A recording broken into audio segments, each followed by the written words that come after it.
Welcome to Knowledge on the Go, the podcast brought to you by the PI programs team at Vizient. Hospitals are working to shorten length of stay and improve capacity, but which strategies actually make a meaningful difference at scale?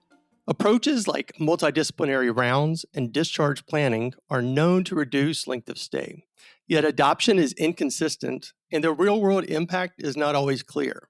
Laura Hoffman, Senior PI Program Director, and Eric Lam, Principal, Intelligence, join us today to share insights from the recent Length of Stay Breakthrough Survey.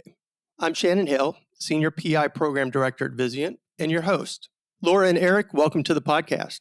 Thank you. Nice to be here. Thanks, Shannon.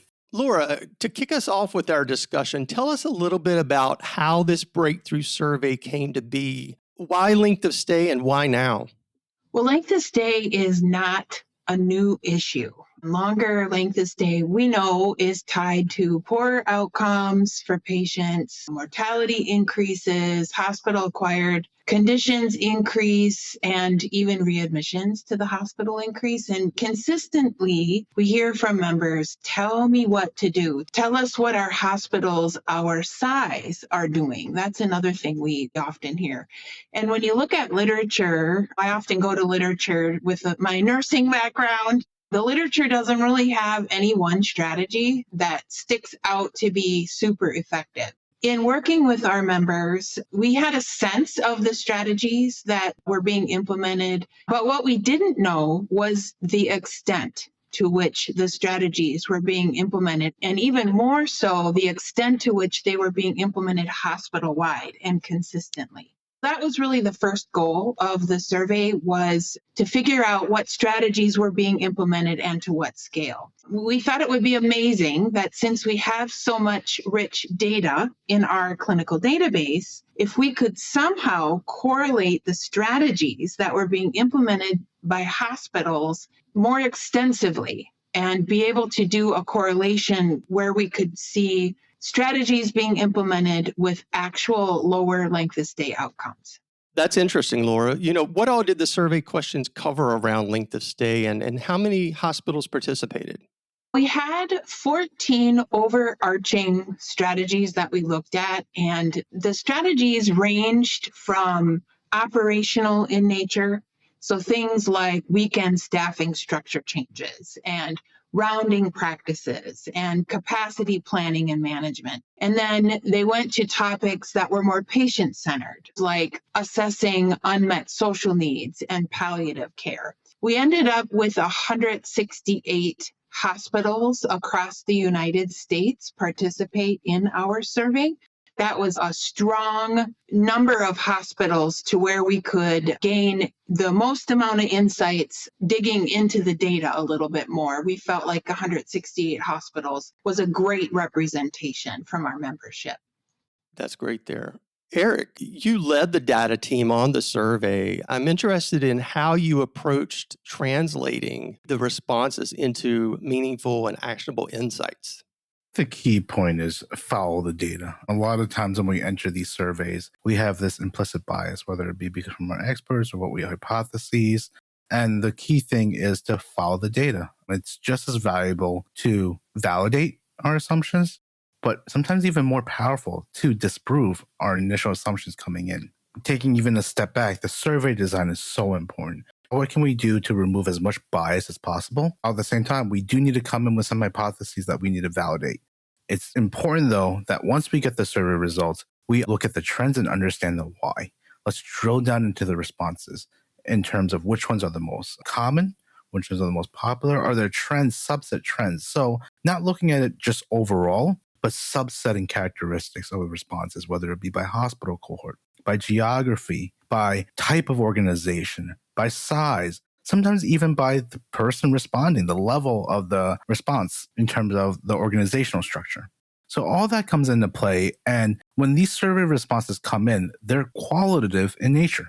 They're not a score or whatever system we can use to assess a number to it.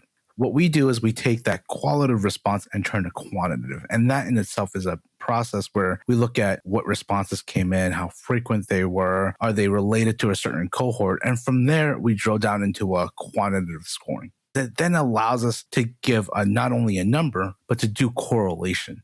out of the 14 strategies, which one's the most important? Which one has the biggest impact on our performance? We can't really do that unless we have some quantification. We leverage statistical analysis after we did that scoring to see which ones had the highest correlation. And that allows us to merge in the quantitative and the qualitative, have expert insights or guidance on. We think these are the strategies that have the strongest impact on length of stay, but also these are the qualitative considerations that you need to keep in mind, because not one size shoe fits all. Based on the identity of your organization, based on your priorities, based on where you currently stand, we'll have a different ranking in terms of which strategies have the most potential impact for your organization. It's really a mix of that qualitative and quantitative, and removing that implicit bias, that bias you may see when you're creating the survey. Very much so. Around the data, did anything really stand out to you once you started seeing that? Any big surprises? It was really fascinating to see when you compare the overall in terms of which initiatives are being implemented the most. That top 3, top 4, top 5 list looked very different overall versus our community hospitals versus our academic hospitals, which when you drill down deeper into it, makes a lot of sense. For instance, your academics might have the ability to do a triage unit or a dedicated observation unit. That might not be feasible in smaller community hospitals or such as your critical access hospitals. So those are not as surprising. But when we look at other circumstances, escalation processes or meeting social needs, what we found was it really was not only based on the organizational size, but very localized to what are the environmental challenges that the organizations face. The other surprise that we had was, and maybe not too big of a surprise, in the sense of not all strategies had an impact on length of stay. When we talk about these strategies, it's very anecdotal. And when we talk about anecdotal, there's not always a lot of data that supports it. For us, it was very important to be able to correlate the results with data and have it be data-driven. So the not surprising part was that not all strategies had a direct correlation to length of stay performance. The slightly more surprising part was which ones had a correlation, which we found was escalation processes and addressing high vulnerable, high-risk patients. The next level of surprise that we had that we talked about before in terms of drilling down was the differences between the academic hospitals and the non-academic hospitals, which had correlations in completely different areas. So it goes back to the point of understanding what is your organizational identity. Maybe it's my nursing background that's coming through a little bit, but what was surprising to me is that the strategies that correlated the strongest or the most were more of those patient-centered strategies, more so than the operational ones. It's becoming more evident. Length of stay isn't just a bed management system. It really matters when patient-focused factors, things like considering the social determinants of health, are taken into consideration, and they really do help to lower length of stay. Like Eric pointed out, it's more feasible to operationalize addressing those social determinants of health depending on the resources that are available in the area. But when you are able to do that, it really does correlate to lower length of stay. Laura, you bring up a great point in terms of the strategies that had the biggest impact in our survey were the ones that were not operational. And one thing to consider is these operational improvements in length of stay have been things hospitals have been doing for years, if not decades. Many of those operational improvements are already implemented in some way, shape, or form, or have been continuously implemented and improved upon over years. Now, what we see are the challenges where there is much more wide variation in terms of those social determinants and other non-operational strategies. That's where there is opportunity. It's just not within your four walls of the hospital. You need to be able to provide holistic care to your patients. Having a standardized escalation process, you could look at that as an operational function. What is uncovered in those escalation processes are some of those patient-centered things. If there are social determinant barriers that are brought up in those escalation processes, so that it's a combination, you'll be able to see those barriers are identified in those multidisciplinary rounds, but then what are we going to do about it? And that's where that operational functionality comes into play. It varies by the way that the organization's structured. Focus on that patient-centered is such a key. It's obvious Hearing both of you talk, you had a lot of insights, a lot of data here. This kind of leads me into my next question. So you have the responses, you have the data. Then what? How do you approach showing the data and identifying the takeaways that our members can leverage to really guide future action?